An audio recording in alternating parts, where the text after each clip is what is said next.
Mumbai Indians के खिलाफ खेले जाने वाले मुकाबले से पहले ही ना भाई साहब आपकी आरसीबी की प्लेइंग 11 में 3 ऐसे बब्बर शेरों की एंट्री हो चुकी है जिसे सुनने के बाद अभी आपके होश उड़ जाएंगे। अभी आप खुद बताओगे कि भाई साहब अगर आरसीबी की टीम इस बार इन 3 खिलाड़ियों को भाई साहब अगर टीम में शामिल कर रही है तो पक्का ही इस मुकाबले को जीत कर दिखाएगी। और भाई साहब ऐसे खिलाड़ी नहीं है, ये भाई साहब अगर पा जाए ना तो सामने वाली टीम को कच्चा चबा जाए, इस तरीके से भाई साहब खिलाड़ी हैं। तो चलिए जानने की कोशिश करते हैं कि आखिरकार वो कौन से खिलाड़ी हैं जिन्हें इस बार आपकी आरसीबी की टीम अपने प्लेइंग 11 में शामिल की है। आपको यहां पर बता देने की कोशिश करते हैं कि यहां पर जब आरसीबी और मुंबई इंडियंस के बीच भाई साहब मुकाबला खेला जाएगा ना तो यह मुकाबला कहीं और नहीं बल्कि रायपुर में खेला जाएगा। आपको तो बता दें कि यह मुकाबला एक मुकाबला नहीं बल्कि भाई साहब 2 शेरों के बीच यह युद्ध होने वाला है, जहां पर एक शेर आपके रोहित शर्मा होने वाले हैं तो वहीं दूसरे बब्बर शेर आपके विराट कोहली होने वाले हैं। तो इसीलिए कहा जा रहा है कि भाई साहब यह जो मुकाबला होने वाला है ना, यह मुकाबला नहीं भाई साहब आपको बता दें कि एक जंग की तरह होने वाला है। आपको बता दें कि यहाँ पर आपके आरसीबी की टीम भाई साहब अभी टोटल 10 मुकाबले खेली है जिसमें से 6 मुकाबले जीती है और 4 मुकाबले हारी है। तो वहीं आपकी मुंबई इंडियंस की टीम भाई साहब 10 मुकाबले खेली है, 3 मुकाबले जीती है और 7 मुकाबले हारी है। पॉइंट टेबल में अभी फिलहाल आपकी मुंबई इंडियंस की टीम 9वें नंबर पर है तो वहीं आरसीबी की टीम भाई साहब 4थे नंबर पर है।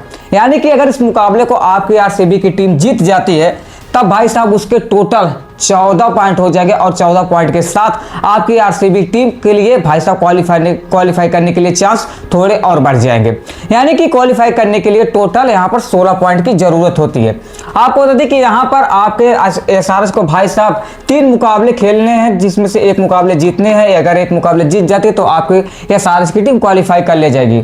उसके बाद यहाँ पर आपके सीएसके को 4 मुकाबले में से 3 मुकाबले जीतने हैं। यहाँ पर आपके गुजरात टाइटंस को 3 मुकाबले में से भाई साहब 1 मुकाबले जीतने हैं। उसके बाद यहाँ पर आपके कोलकाता को भाई साहब कोलकाता नाइट राइडर्स को 4 मुकाबले में से 4 मुकाबले टोटल जीतने हैं। वहीं यहाँ पर पंजाब किंग्स को भाई साहब 4 मुकाबले में से 2 मुकाबले जीतने हैं। फिर उसके बाद यहाँ पर दिल्ली कैपिटल्स को 3 मुकाबले में से 3 मुकाबले टोटल जीतने हैं। उसके बाद यहाँ पर भाई साहब आरसीबी को 4 मुकाबले में से 2 मुकाबले जीतने हैं जैसा मैंने आपको बताया है। उसके बाद मुंबई इंडियंस को भाई साहब 4 मुकाबले में से 4 मुकाबले जीतने हैं, तब जाके आपके मुंबई इंडियंस की टीम क्वालिफाई कर पाएगी। वहीं आपके राजस्थान रॉयल्स को भी भाई साहब 3 मुकाबले में से 2 मुकाबले जीतने हैं और वहीं आपके एलएसजी को भाई साहब 4 मुकाबले में से 4 मुकाबले टोटल जीतने हैं। तो भी आपके एलएसजी की टीम भाई साहब क्वालिफाई तक नहीं पहुंच पाएगी। वहीं अगर हम बात करें कि आखिरकार किन खिलाड़ियों को भाई साहब इस बार प्लेइंग 11 में लाया जा रहा है, जो सबसे पहले नाम निकल कर आ रहा है वह किसी को नहीं बल्कि भाई साहब यहाँ पर कहा जा रहा है कि रोमारियो शेफर्ड इस मुकाबले से बाहर बैठ सकते हैं और उनकी जगह पर यहाँ पर जेकब डफी को मौका दिया जाएगा। आपको बता दें कि ये वही जेकब डफी है जो कि भाई साहब जोश हेजलवुड के आने से पहले प्लेइंग 11 में अच्छे खासे गेंदबाजी कर रहे थे, अच्छे खासे विकेट निकाल रहे थे। बंदा हर मुकाबले में विकेट निकाल कर दे रहा, उनकी गेंदबाजी भाई साहब कमाल की हो रही थी।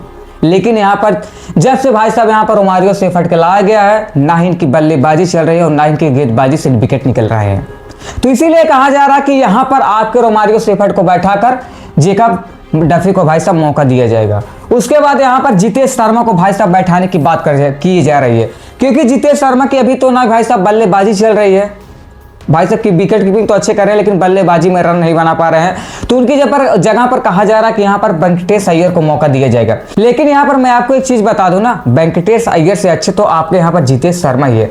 कम से कम बंदा तो विकेट कीपिंग करके दे रहा है। वेंकटेश अय्यर को 1 मुकाबले 2 मुकाबले में चांस दिया गया था, भाई साहब गेंदबाज से भी बुरी तरीके से खेल रहे थे, उससे अच्छा तो गेंदबाज रन मार देता। ये नहीं कि वेंकटेश अय्यर खराब खिलाड़ी है, बंदा अच्छे प्लेयर है, लेकिन भाई साहब उनकी बल्लेबाजी उस हिसाब से नहीं चल पा रहे जो कि पिछले 1-2 सीजन से वेंकटेश अय्यर खेल कर आ रहे हैं। तो इसीलिए यहाँ पर चांस भाई साहब 50% दिखाई दे रहा है। और उसके बाद जो तीसरे प्लेयर की भाई साहब बात की जा रही है ना, वो किसी और की नहीं बल्कि यहाँ पर जेकब बेथल को कहा जा रहा है कि जेकब बेथल को इस मुकाबले से बाहर निकाला जाएगा और उनकी जगह पर जॉर्डन कास को भाई साहब मौका दिया जाएगा। आपको बता दें कि जेकब बेथल अभी 3-4 मुकाबले खेलने को पाए हैं लेकिन भाई साहब इनके बल्ले से रन नहीं कर पा रहे हैं।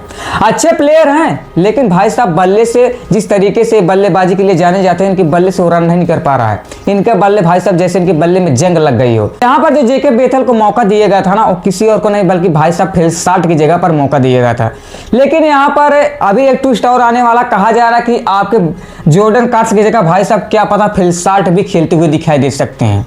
क्योंकि फिल साल्ट की अभी जो अपडेट निकल कर सामने आ रही, कहा जा रहा है कि इस मुकाबले में आपके फिल साल्ट भी खेलते हुए दिखाई देने वाले हैं। तो ऐसे में देखना यह इंटरेस्टिंग होगा कि आखिर इस मुकाबले में कौन से खिलाड़ी खेल पाते हैं, फिल साल्ट या फिर जॉर्डन कास आपको खेलते हुए दिखाई देने वाले हैं। लेकिन आपके हिसाब से किस प्लेयर को लाना चाहिए, अपनी राय कमेंट बॉक्स में जरूर बताएं। वहीं अगर प्लेइंग 11 पर नजर डालते हैं तो प्लेइंग 11 कुछ इस प्रकार से होने वाली है। विराट कोहली, जेकब वेथेल, उसके बाद देवदत्त पडिक्कल, रजत पाटीदार यहाँ पर होने वाले। फिर जितेश शर्मा, आपको बताया था कि जितेश शर्मा की जगह भाई साहब वहाँ पर किसी और को नहीं, वेंकटेश अय्यर को कहा जा रहा है। फिर यहाँ पर जेके बेतल की जगह कहा जा रहा है कि भाई साहब फिल साल्ट या जॉर्डन कास आ सकते हैं। उसके बाद कुणाल पांड्या, उसके बाद आ जाते हैं यहाँ पर रोमारियो सेफर्ट। रोमारियो सेफर्ट की जगह कहा जा रहा है कि भाई साहब जेकब डफी को लाया जा सकता है। उसके बाद भुवनेश्वर कुमार, राशिक सलामदार, जोश हेजलवुड, सुयश शर्मा और इम्पैक्ट प्लेयर के रूप में आपको टीम डेविड खेलते हुए दिखाई देने वाले हैं। बाकी आपको क्या लगता है कि मैंने जिस प्लेयर को बताया क्या उन्हें टीम में शामिल करना चाहिए? आपके हिसाब से क्या लगता है, अपने कमेंट बॉक्स में जरूर बताएं। बाकी आपको क्या लगता है कि मैंने जिन प्लेयर को बताया क्या उन्हें टीम में शामिल करना चाहिए? और आखिरकार आपके हिसाब से मुंबई इंडियंस की प्लेइंग 11 क्या होनी चाहिए और इस मुकाबले को कौन सी टीम जीत पाएगी, आरसीबी या मुंबई इंडियंस? आप किसके फैंस हैं कमेंट बॉक्स में जरूर बताएं। बाकी अधिक जानकारी चाहिए तो इस वीडियो में क्लिक करके देख सकते हैं। मिलते हैं नेक्स्ट वीडियो में, तब तक के लिए जय हिंद, जय भारत, वंदे मातरम।